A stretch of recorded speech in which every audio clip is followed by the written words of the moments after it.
ശരി, കേണൽ ഡിന്നി, ഇന്നത്തെ ഈ തെരച്ചിൽ കാണുമ്പോൾ ഇതിനകത്തൊരു ഏകോപനത്തിന്റെ കുറവ് പ്രകടമല്ലേ? ഇപ്പോൾ ഈശ്വർ മൽപേ എന്നയാൾ സ്വന്തം നിലയ്ക്ക് തന്നെ ഗംഗാവലി പുഴയിൽ മുങ്ങുന്നതിന് വേണ്ടി മുങ്ങി നോക്കി ഈ ലോറി കണ്ടെത്തുവാനായിട്ട് മുന്നോട്ട് വരികയാണ്.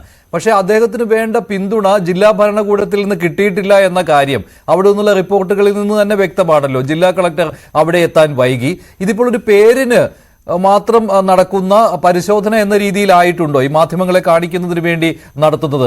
അതല്ലാതെ ഒരു ഏകോപനം ഉണ്ടായിരുന്നുവെങ്കിൽ കഴിഞ്ഞ ദിവസങ്ങളിൽ ഈ കാലാവസ്ഥ മോശമായി പിന്നെ കാലാവസ്ഥ നന്നായി വന്ന ഈ ദിവസങ്ങളിൽ തന്നെ ഒരു ഡ്രെഡ്ജർ എത്തിക്കുവാനുള്ള ചർച്ചകളെങ്കിലും നടക്കേണ്ടതായിരുന്നു. പക്ഷെ കേരളത്തിൽ നിന്ന് കിട്ടില്ല എന്ന രീതിയിൽ വന്നപ്പോൾ പിന്നെ അടുത്ത ഓൾട്ടർനേറ്റീവ് എന്താണ് എന്ന കാര്യം ചിന്തിച്ചില്ല.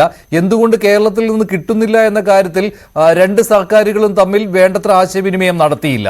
അപ്പോൾ ഇന്ന് എന്തിനു വേണ്ടി പരിശോധന നടത്തി എന്ന സംശയം പോലും ഉയരുകയാണല്ലോ, ഒരു ഏകോപനവുമില്ലാതെ. തീർച്ചയായിട്ടും ശ്രീ മഞ്ജുഷ്, ഒരു കാര്യം വളരെ വ്യക്തമായിട്ട് നമുക്കിപ്പം മനസ്സിലാവുന്നത്, അതായത് ഇത്രയും ദിവസം കഴിഞ്ഞപ്പം ഏകദേശം ഈ കാലാവസ്ഥ മോശമായി ഈ തെരച്ചിൽ അവസാനിപ്പിച്ച ഒരു ഘട്ടമുണ്ടായിരുന്നു. ആ സമയത്ത് അവർ വളരെ നല്ല രീതിയിൽ അവരുടെ എല്ലാ റിസോഴ്സസും ഉപയോഗിച്ച് തെരച്ചിൽ നടത്തുന്നുണ്ടായിരുന്നു. പക്ഷെ അത് കഴിഞ്ഞിട്ട് കാലാവസ്ഥ മോശമായി പിന്നെ ഒരു അനിശ്ചിത കാലത്തേക്കുള്ള ഒരു തെരച്ചിൽ മാറ്റിവെച്ചതിന് ശേഷം ഇപ്പം അവിടെ ഈ ഒരു തെരച്ചിൽ എനിക്ക് തോന്നുന്നു ആ അഡ്മിനിസ്ട്രേഷനെ സംബന്ധിച്ചോളം ഒരു പ്രയോറിറ്റി അല്ല, അല്ലാതെ അതിനൊരു മുൻഗണന ഇപ്പോഴത്തെ ഒരു അവസ്ഥയിൽ അവർക്ക് കൊടുക്കുന്നില്ല എന്ന് നമുക്ക് വേണമെങ്കിൽ പറയാം. തീർച്ചയായിട്ടും. കാരണം ഇന്ന് തന്നെ ആ ഒരു ഒറ്റ കാരണം തന്നെയാണ്. അതായത് ആദ്യം ഈശ്വർ മൽപേ വരുന്നു, അദ്ദേഹം ഡൈവ് ചെയ്യുന്നു, പിന്നീട് നേവി വരുന്നു, നേവി പിന്നെ ചെയ്യുന്നു. അപ്പൊ അതൊക്കെ ഒരു ഡെഫിനറ്റ്ലി ഒരു ലാക്ക് ഓഫ് കോർഡിനേഷൻ ഉണ്ട് എന്ന് നമുക്ക് പുറത്ത് നിൽക്കുന്ന ആളുകൾക്ക് തോന്നാം. അകത്ത് അവർ ചെയ്യുന്നുണ്ടോ ഇല്ല എന്നുള്ളത് അവർക്ക് മാത്രമേ, പക്ഷെ വെളിയിൽ നിന്നുള്ള ഒരു മെസ്സേജിങ് തീർച്ചയായിട്ടും അങ്ങനെ ഉണ്ട്. അല്ല, ഞാൻ നേരത്തെ ശരിയാണ്, ഈശ്വർ മൽപേയും നേവിക്കും ഒക്കെ ഇറങ്ങാൻ ബുദ്ധിമുട്ടുള്ള സമയമായിരുന്നു. ഈശ്വർ മൽപേ ഈ ഗംഗാവലി പുഴയിലെ ഒഴുക്ക് കൂടിയിരുന്ന സമയത്ത് പോലും ഇറങ്ങാൻ തയ്യാറായിരുന്നു. പക്ഷെ അങ്ങനെ അനുമതി കൊടുക്കാൻ പറ്റില്ല. കാരണം ആ സമയത്ത് ഈശ്വർ മൽപേയുടെ ജീവന് ഭീഷണി ഉള്ളതാണ് നദിയിൽ ഇറങ്ങിക്കഴിഞ്ഞാൽ.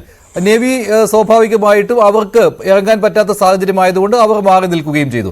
പക്ഷേ ഇന്ന് കാര്യങ്ങൾ പോസിറ്റീവായി വന്ന സ്ഥിതിക്ക് ഈ രാവിലെ തന്നെ ഈ തെരച്ചിൽ തുടങ്ങുന്നതിന് വേണ്ടി ജില്ലാ ഭരണകൂടത്തിന്റെ പ്രതിനിധി അവിടെ എത്തേണ്ടതായിരുന്നു, ജില്ലാ കളക്ടർ എത്തേണ്ടതായിരുന്നു, എത്തിയില്ല. അത് മാത്രമല്ല, ജില്ലാ കളക്ടർ വന്നതിന് ശേഷം തെരച്ചിൽ തുടങ്ങിയാൽ മതി എന്നൊരു നിർദ്ദേശം പോലും കൊടുക്കുകയുണ്ടായി.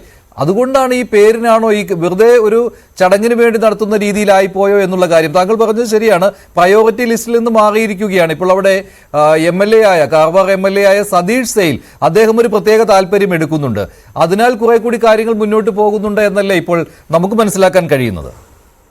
തീർച്ചയായിട്ടും ശ്രീ മഞ്ജുശ്രീ, വേറൊരു വിഷയം നമ്മൾ നേരത്തെ അങ്ങ് സൂചിപ്പിച്ച പോലെ തൃശ്ശൂരിൽ നിന്ന് ഒരു ഡ്രെഡ്ജർ ഇവിടുന്ന് പോകും എന്ന ഒരു വാർത്ത ആദ്യം ഉണ്ടായിരുന്നു. പക്ഷെ അതിന്റെ ഇമ്മീഡിയറ്റ്ലി, അതായത് ആ സമയത്ത് തന്നെ ഇവിടുന്നുള്ള ടെക്നീഷ്യൻസ് അല്ലെങ്കിൽ ഇവിടുന്നുള്ള സ്പെഷ്യലിസ്റ്റ് പോയി ഓൺ ഗ്രൗണ്ട് സൈറ്റ് നോക്കിയിട്ട് മാത്രമേ അത് ഉപയോഗമുള്ളൂ അല്ലെങ്കിൽ ഉപയോഗിക്കാൻ പറ്റുമോ എന്നുള്ള ഒരു തീരുമാനത്തിലേക്ക് എത്തും എന്ന് പറഞ്ഞിരുന്നു. അപ്പൊ അവർ അടുത്ത ദിവസം തന്നെ പോയതായിട്ടാണ് നമ്മൾ ന്യൂസിൽ കണ്ടത്. അത് കഴിഞ്ഞിട്ട് അവരവിടെ ചെന്ന് അതവിടെ ഉപയോഗിക്കാൻ പറ്റത്തില്ല എന്നുള്ള ഒരു റിപ്പോർട്ട് നൽകുകയും ചെയ്തു.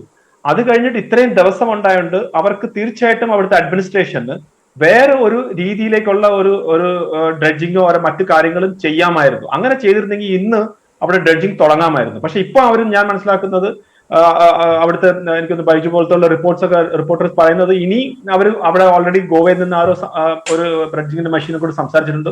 50 ലക്ഷം രൂപ കൊടുക്കണം, അത് 10 ദിവസം വേണമെന്ന് പറഞ്ഞു. പക്ഷെ അത് 7 ദിവസമാക്കി മാറ്റി. ഇനി അടുത്ത തിങ്കളാഴ്ചത്തേക്ക് വരും എന്നുള്ള റിപ്പോർട്ടാണ് നമുക്ക് കിട്ടുന്നത്. അപ്പൊ ഇവിടാണ് ഞാൻ നേരത്തെ പറഞ്ഞതുപോലെ ഈ ഒരു വിഷയം ഡെഫിനറ്റ്ലി നമ്മൾ നോക്കുമ്പോൾ അത് ഡിസ്ട്രിക്ട് അഡ്മിനിസ്ട്രേഷന്റെ പ്രയോറിറ്റി ലിസ്റ്റിൽ നിന്ന് താഴോട്ട് പോകുന്നു. അപ്പം അതുകൊണ്ട് കംപ്ലീറ്റ്ലി ഔട്ട് ആയിട്ടില്ല. പക്ഷെ അതുകൊണ്ട് ഡെഫിനറ്റ്ലി അവർക്ക് ആ ഒരു ലാക്ക് ഓഫ് കോർഡിനേഷൻ അല്ലെങ്കിൽ മറ്റുള്ള കാര്യങ്ങളുടെ കൂടെ ഇതും ചെയ്യുന്നു എന്നുള്ള രീതിയിലേക്ക് അത് തീർച്ചയായിട്ടും മാറിയിട്ടുണ്ട്.